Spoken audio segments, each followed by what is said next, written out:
Welcome to this explainer. Today, we're going to completely reframe how you look at research funding. We are definitely not treating grant writing as some dry academic exercise or just a simple box-checking chore. Instead, we're treating it as a highly strategic playbook for securing your next grant. By drawing directly on established strategies for developing and reviewing research proposals, we're going to unpack exactly what it takes to stand out in a fiercely competitive funding landscape. Okay, let's dive right into this. And to do that, we need to completely shatter a really common illusion right off the bat. A proposal is not just a science report. As this quote perfectly captures, it is a competitive sales pitch.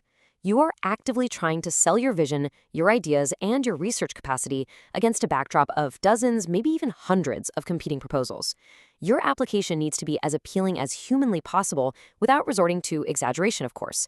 You got to clearly present both the scientific and the public benefits of your work to your absolute best advantage. So our step-by-step campaign looks exactly like this.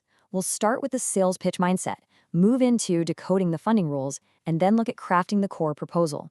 From there, we'll hit budgeting with strategic precision, and finally, surviving the review gauntlet. Let's get started. Phase 1. The sales pitch mindset, or selling your science. Building a rock-solid project plan up front, that is going to pay you massive dividends because it significantly eases the entire preparation process.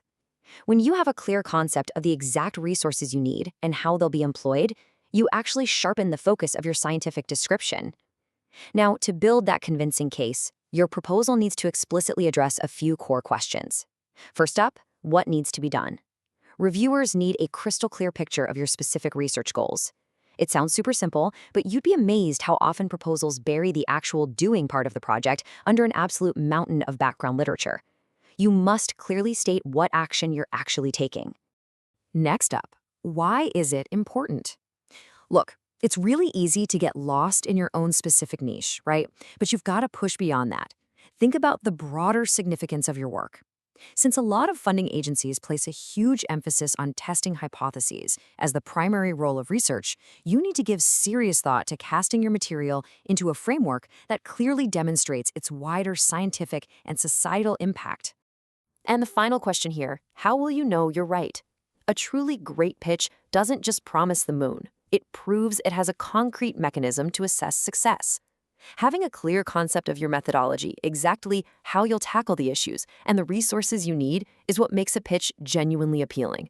It gives the reviewers confidence that you actually have a map and not just a destination.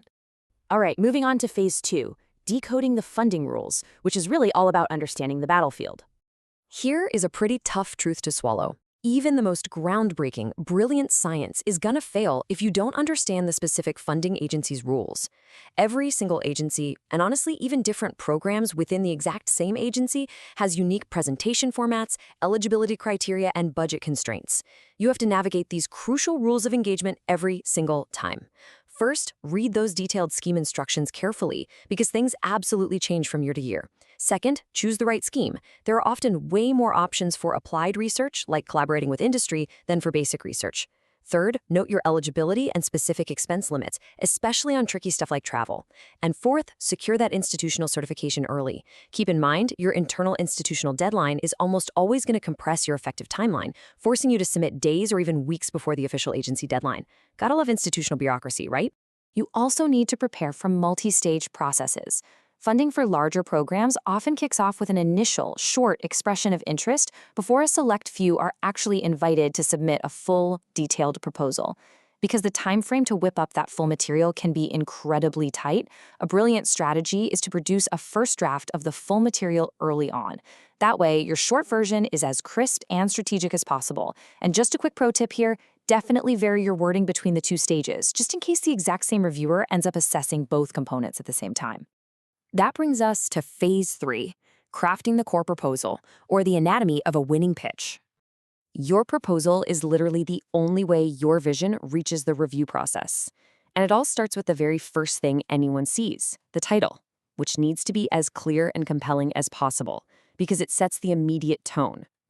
Now, what's really interesting about this slide is that massive number 100 staring right at you. Agencies like the European Research Council sometimes cap abstracts at just 100 words. When you are restricted like that, every single word has to pull its weight. You've got to use the active voice, Not only is it shorter, but it is just far more direct.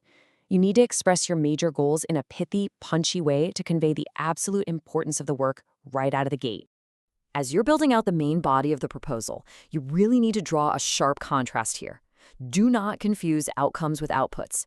A lot of scientists are fantastic at formulating goals, but really struggle to express the likely tangible results of a project. Listen, agencies fund projects for their outcomes, the actual scientific returns, and the broader societal impacts. They aren't funding you just to produce outputs, like a long list of publications or some web materials. You absolutely must explicitly highlight the tangible impact. Okay, phase 4, budgeting with strategic precision, funding the vision. Let's be totally clear about something. Your budget, it is not just an afterthought or some annoying administrative chore. It is a critical, vital piece of your sales pitch. The way you plan to fund the vision must be meticulously justified. Sometimes the budget is reviewed totally separately from the science, but in every case, a poorly constructed budget completely undermines the credibility of the entire project. Let's look at the core ingredients here.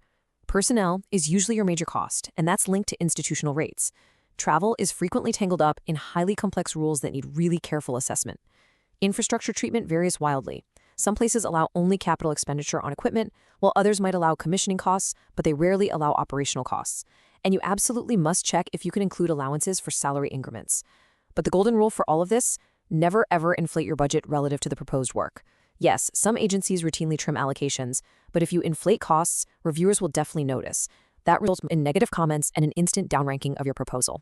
Every single dollar you request must align perfectly with the science. And finally, phase 5, surviving the review gauntlet by thinking exactly like the panel. Once you finally hit submit, your proposal enters a complex system of external reviewers and expert panels. Since you depend entirely on these reviewers, understanding their scoring metrics and thinking exactly like the panel is how you actually win. And this brilliantly illustrates exactly what we mean. Just look at this breakdown of how the Australian Research Council weighted criteria for their discovery scheme back in 2013. A massive 40% of the score was based purely on the investigator, their track record, their time, and their capacity. Project quality and innovation sat at 25%, feasibility and benefit was 20%, and the research environment was 15%. Seeing this instantly visualizes exactly where a researcher should be spending their energy. If you're applying to a scheme like this, your personal track record isn't just nice background info, it is literally the most critical part of your pitch. Now contrast that with the U.S. National Science Foundation's dual criteria, which is also from 2013.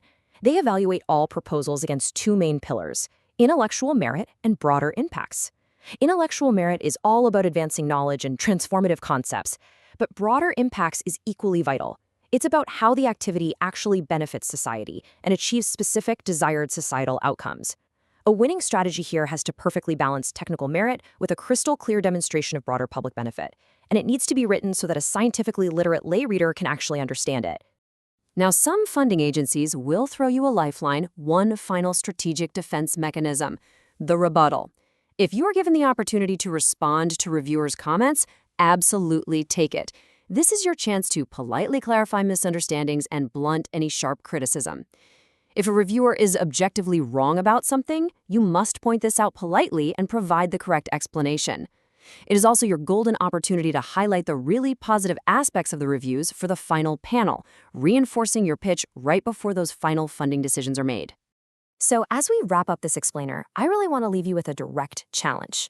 Look at the proposal you're working on right now, strip away all that dense academic jargon, and ask yourself this final provocative question. If a reviewer read your proposal today, would they buy what you are selling? Use this playbook, refine your pitch, and go secure that funding.